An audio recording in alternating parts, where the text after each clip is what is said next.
Happy Mind Day. Book Summary. Surrounded by Narcissists, by Thomas Erikson. Protecting yourself from narcissists. These days, narcissists are everywhere. In addition to politicians and social media influencers, there might even be a couple of narcissists you know personally. Maybe you're sick of a self-obsessed friend or losing patience with your partner's manipulative tendencies. Luckily, behavior expert Thomas Erikson has identified some helpful strategies for dealing with narcissists. We'll cover a few of these techniques, which you can use in any egocentric-driven situation. You probably won't be able to change these individuals, but if you can recognize certain behaviors and learn how to respond, you'll avoid getting manipulated or hurt. You probably know quite a few narcissists. When you hear the word narcissist, what qualities come to mind? Vanity, perhaps? Self-obsession? As you may know, the term comes from a Greek myth about a handsome young man. Narcissus was so beautiful that everyone who saw him fell in love with him. But no one loved Narcissus more than he loved himself. In one version of the myth, Narcissus sits by a pond, gazing lovingly at his reflection. He's so obsessed that he stays there until he starves to death. So yes, self-obsession is part of it. However, narcissism is a complicated personality disorder. There's more to it than just liking yourself a bit too much. Also, in real life, the victims of narcissists are usually other people. Thomas Erikson, the author of Surrounded by Narcissists, wants to help us to avoid becoming victims. First, he says, we need to know how to recognize narcissists. The ones you encounter won't be handsome young men staring at their reflection in a pond. Instead, it might be a coworker who's quick to criticize others, but blows up if you offer them honest feedback. Or it could be the friend who only wants to talk about themselves. It may even be your partner or someone in your family. Perhaps you've noticed that this person can be deceitful, even manipulative, at times. Think about it for a moment. Do you know someone who behaves like that? Thought so. Narcissists hurt people and are very unlikely to change. As you reflect on the egocentric people you know, you might be wondering, are narcissists really that bad? They're annoying, but it's not like they're violent psychopaths. They're not dangerous, right? Well, it depends on how you define dangerous. Narcissists can certainly be psychologically dangerous. Cheating, lying, manipulating, gaslighting, love bombing, playing mind games, all of these harmful behaviors can damage people's mental health. And it's especially damaging to those of us who have close emotional relationships with narcissists. Individuals who were once romantically involved with a narcissist sometimes refer to themselves as survivors. The person who initially seemed charming, showering them with gifts and affection, later turned out to be cold, critical, and manipulative. So yes, to go back to that question from earlier, narcissists are that bad. And unfortunately, there's not much we can do about it. They can't be cured. That's because narcissism is a personality disorder, not an illness.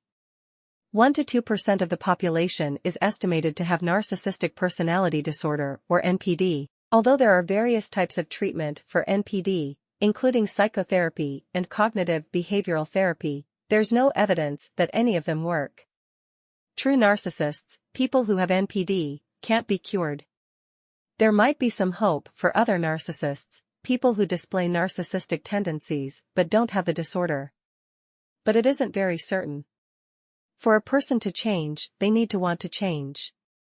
Ask a narcissist if they want to be cured, and their response is likely to be, cured from what? After all, they benefit from manipulating other people. You may be able to ask or encourage someone exhibiting narcissistic tendencies to improve their behavior. But if you aren't seeing any change, this might end up hurting you. So save your energy for a different strategy, which we'll get to next. Use self-awareness to deal with narcissists. Maybe you're still not entirely convinced of the risks posed by narcissists. As long as you don't let yourself get manipulated, what's the problem? The problem is this: to a certain degree, everyone is susceptible to narcissists. They're masters of manipulation, and even experts get taken in. Erikson tells a story about a researcher. For some reason, this researcher decided to lend his Mercedes to a narcissist who'd just been released from prison.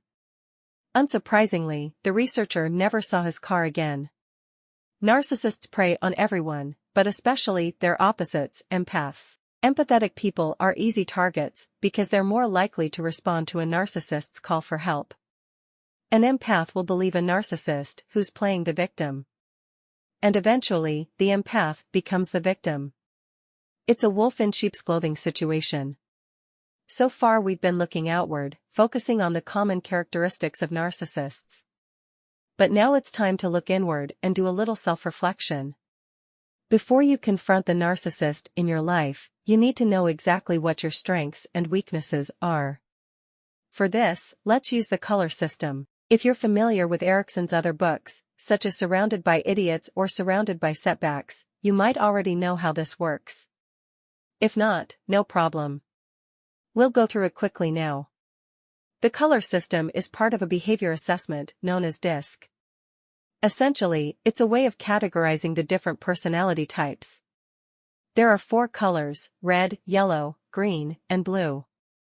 Each one corresponds to a different kind of personality. Reds are fact-focused extroverts. They're very driven and good at problem-solving, but they must be in control. When they feel like they're losing control, reds freak out. Then there are yellows. They're extroverts too, but they're more focused on relationships. They're optimists who enjoy interacting with others.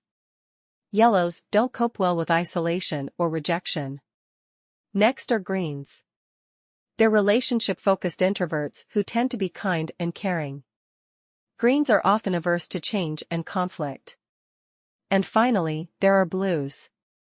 Blues are fact-focused introverts. They're thoughtful and conscientious, but they also have a weakness, a fear of public humiliation. Now, you may be wondering why all these matter. And what does it have to do with handling narcissists? Well, different colors tend to react differently when faced with narcissistic behavior. Also, because narcissists are such skilled manipulators, they tend to take advantage of people's weaknesses. If you're already aware of your weaknesses and how you're likely to behave in certain situations, you'll be better prepared. So pause for a moment and think about which color you identify with most. Call out manipulative behavior, or take a break from the conversation. Let's say you're a red. When you feel like you're losing control of the situation, you can get pretty worked up. Narcissists know this, and they know how to use your emotions against you. It's a form of manipulation. As you talk to a narcissist about a problem with their behavior, maybe you start getting angry. You raise your voice slightly. Then they say, "I knew this would happen. You're always yelling." Maybe you feel bad about this aspect of your personality. You don't like how easily you're triggered, but notice what the narcissist has just done: they've shifted the focus of the conversation. Or, if you're a sensitive green, you might react differently when talking to the narcissist. Instead of losing your temper, maybe you get nervous and tongue-tied. And they respond with, "Ugh, talking to you is impossible." It's like you're too scared to have a proper conversation. You were originally talking about something else, maybe something the narcissist did. But now, it's all about your emotions and your weaknesses. This is manipulative behavior. But how should you respond? In the heat of the moment, it can be difficult to know what to do. Here's something you can try. When the narcissist uses your emotions against you, call them out on it. Try to keep your cool. Calmly say, "I feel like you're trying to manipulate me." Of course, they won't admit to being manipulative. But at least you'll have made it clear that you see through them. Here's another even easier technique. When you notice someone being manipulative, simply pause the conversation. It's easier to do this if you're talking on the phone. Say something like, "Someone's coming, gotta go." Or, "Sorry, my battery's dying. I'll call you back." Don't ask for permission, and don't worry that you're being rude. you're not. Pausing a face-to-face conversation is a little trickier. If you're in the same room as the narcissist, make up an excuse. Maybe you have to go to the bathroom or reply to an urgent email on your phone. You can even directly tell the narcissist you need time. Say, I'm going to need some time to think about that. I'll get back to you. Give yourself a moment to breathe and some time to think. That way, you won't get wound up or manipulated into doing what the narcissist wants. If you're an impulsive red or yellow, pausing may not come naturally to you. But it's worth a try. When you feel like you're at risk of being manipulated, sometimes the best thing to do is take a break. Walk away, and the narcissist is no longer in control. Set boundaries, and if necessary, cut ties to break free from a narcissist. Now you know how to handle a conversation with a narcissist. Unfortunately though, it's unlikely to be a one-off. If someone has been manipulative once, they're bound to do it again. That's why you'll need some additional methods for dealing with narcissists. Let's look at how to set boundaries.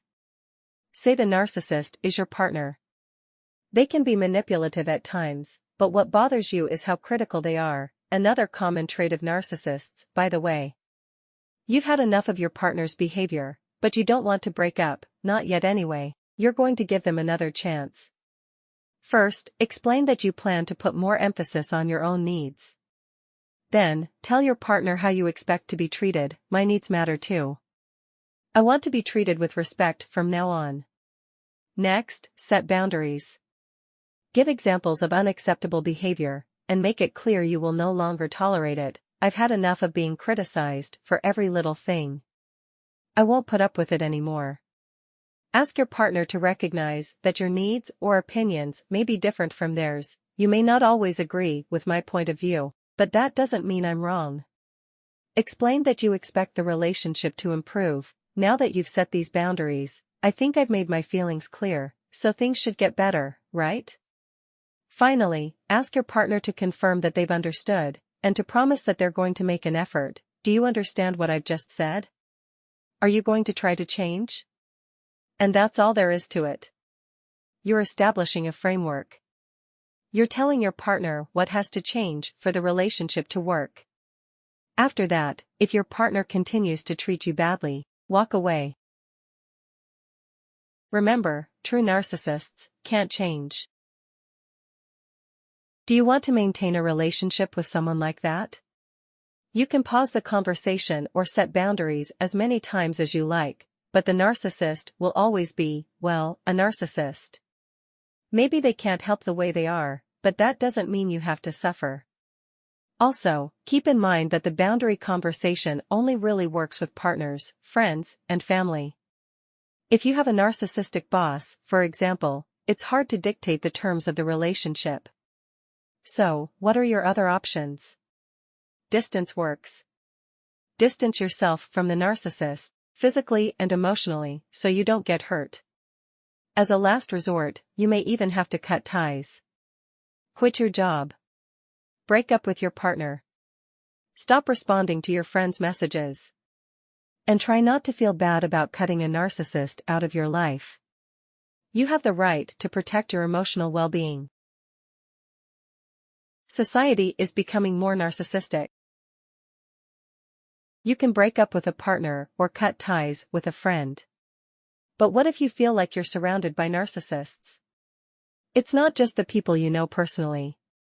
It's politicians, fame-hungry Instagram influencers, and reality TV stars. Narcissism is everywhere. True NPD may only affect 1 to 2% of people. However, it's been estimated that up to 20% of the population behave selfishly.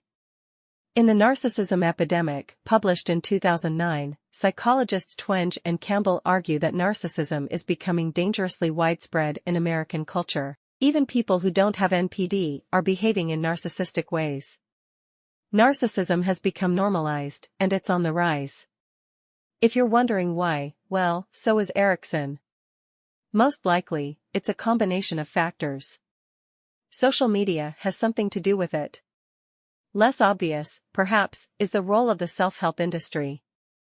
For instance, think of the message of Rhonda Byrne's bestseller, The Secret, which was published in 2006. "You can have anything you want," says Byrne, "as long as you want it enough." The idea of getting something for nothing is very appealing to narcissists. And when these kinds of beliefs are normalized, society becomes increasingly narcissistic. Erikson thinks we should be worried not just about the narcissists we know, but also about collective narcissism.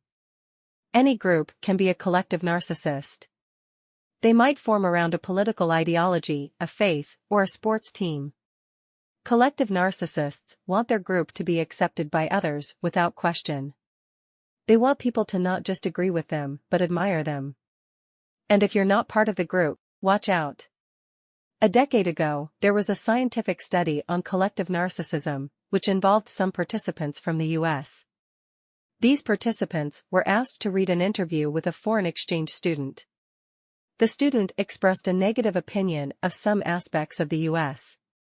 After reading the interview, the American participants criticized the student's nation. The group attacked an entire nation based on a single individual's comments. And there's a twist. After the study, the participants were told that the interview had been made up. The foreign student and his negative comments about the US weren't real. But despite this, some of the participants were still agitated. The truth didn't seem to matter to them. So, as you can see, collective narcissism has some troubling implications. Culturally, there's no quick fix. But what about protecting ourselves on an individual level? The good news is that it's easier than you think. If you're dealing with a group of collective narcissists, you can use some of the same methods you would use with an individual narcissist. Take a break. Distance yourself. Practically, that might mean a digital detox and staying off social media. Erikson also recommends keeping an eye out for and avoiding groups displaying disturbing behavioral patterns. Narcissists may surround you, but remember, you don't have to engage with them. Final summary. The most important thing to remember and take away from all this is: narcissists cause psychological damage. And although they're probably incapable of change, you can change the way you respond to their behavior. If creating distance or setting boundaries doesn't work, don't let yourself be hurt or manipulated. Say goodbye to the narcissist and break free once and for all. More actionable advice. Make sure there are other people around. Narcissists have a weak spot, they want to be admired, and they care about other people's opinions. So if you're worried about being manipulated, try to draw other people into the conversation rather than talk to the narcissist one-on-one. You could even postpone the discussion until you're in a group setting. The narcissist will find it harder to manipulate you if there are witnesses.